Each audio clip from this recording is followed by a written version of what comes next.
Good evening. Our top story tonight focuses on a group of Springfield legal experts working to give a fresh start to local families in poverty. Color 10's Nija McDonald met with some of those legal experts earlier today and has more now on the Clean Slate program and idea. Nija? Heather, David, until recently, a single nonviolent conviction in Missouri could be a lifetime barrier to decent paying jobs and safe, affordable housing. But thanks to a new Missouri law, that doesn't always have to be the case.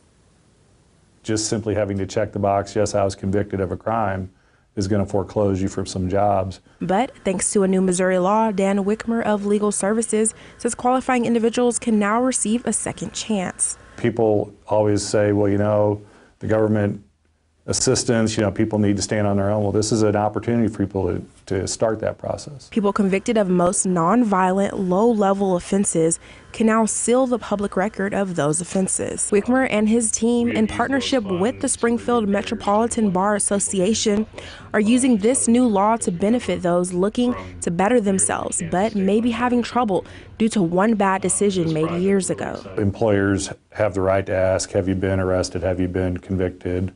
So to some extent, things that had occurred in their youth, their late teens, early 20s, was coming back to haunt them later on in life when they were trying to get back into society. However, Krista Hogan of the Springfield Metro Bar Association says this is not a get-out-of-trouble-free card.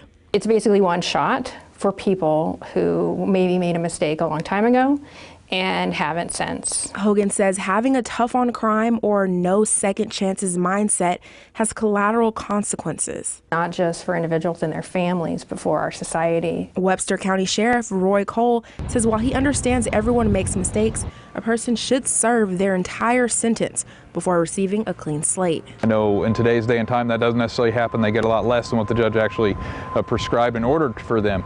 But on the flip side of that coin, I do believe that once a person has actually done their time and served their sentence, they should get a fresh start. I think that's very important as far as the state is concerned. There are currently more than 20 local attorneys volunteering to help with Springfield's Clean Slate project.